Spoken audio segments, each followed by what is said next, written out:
सर्वप्रथम साधक को नवधा भक्ति रूपी साधन करनी है। उससे अंतकरण शुद्ध होगा। उसके पश्चात गुरु की कृपा से विशुद्ध भक्ति प्राप्त होगी।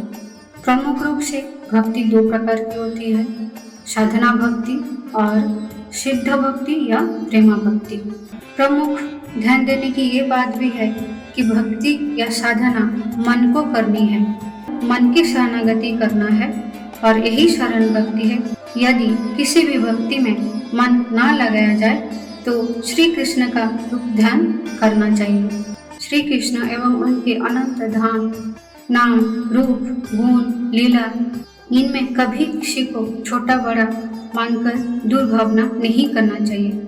सबको देखते हुए भी सबको नहीं देखना है और सब में बैठे हुए भी और सब में बैठे अपने इष्ट को देखना है। हर जीव में अपने इष्ट को देखना है। प्रमुख रूप से गांठ लेने की बात यह है कि भक्ति केवल श्यामा श्याम की सेवा के लिए ही सदा रहे, उनके सुख में सुखी रहने के लिए लक्ष्य से ही युक्त रहे।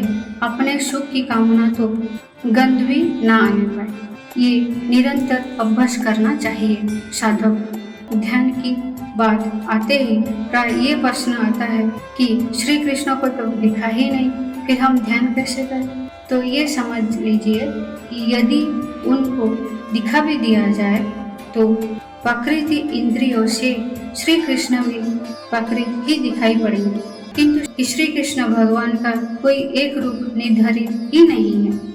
आपको जैसा रूप संसार में प्रिय लगे वैसा ही बना लीजिए। श्री कृष्ण इतने कृपालु है कि वो आपके बनाए हुए रूप को ही रूप ध्यान मानकर फल दे देते हैं। अन्यथा तो किसी मायाबद्ध जीव को कभी भगवत प्राप्ति ही ना हो, क्योंकि पहले दिव्य दृष्टि तो मिलेगी नहीं, फिर वो रूप ध्यान कैसे करेगा।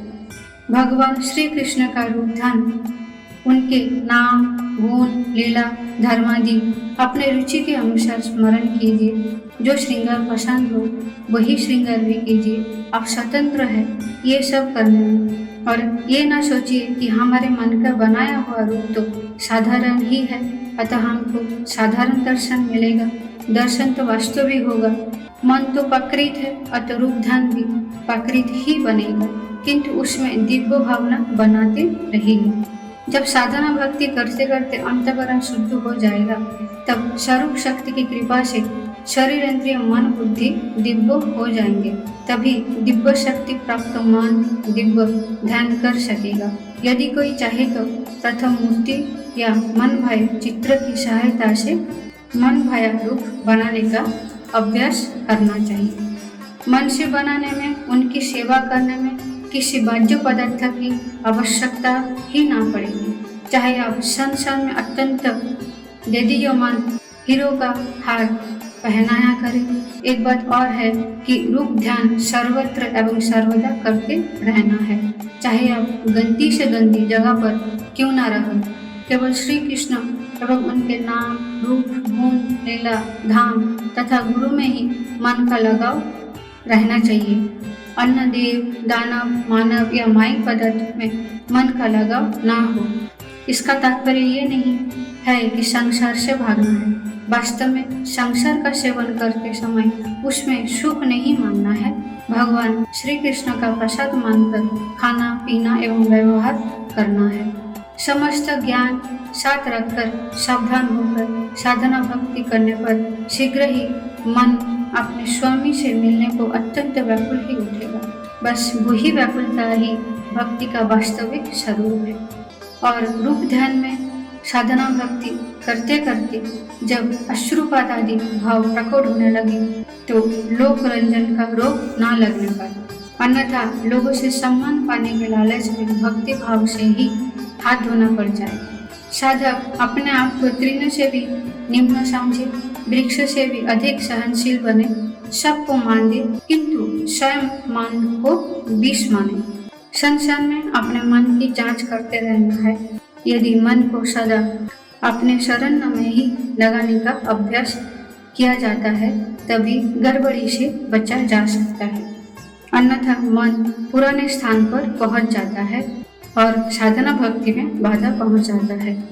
साधना भक्ति में मन को संसार से हटाकर भगवान में लगाने का अभ्यास करना चाहिए, अर्थात पहले मन लगाना, उसके बाद मन लगना। रूप ध्यान करते समय मन अपने पूर्व प्रिय पात्रों के पास जाएगा। उस समय आप अशांत न हो, मन जहाँ भी जाए जाने दीजिए, बस उसी जगह उसी वस्तु में अपने शरण को खड़ा कर दीजिए। जैसे स्त्री की आंख के सौंदर्य में मन गया तो उसी आंख में श्याम सुंदर को खड़ा कर दीजिए। बस कुछ दिन ऐसा करने से मन थक जाएगा और सदा सर्वत्र अपने श्याम के ही ध्यान का अभ्यास हो जाएगा। गीता में कहा जाता है, अभ्यासेन तु कौन्तेय वैराग्येन च गृह्यते।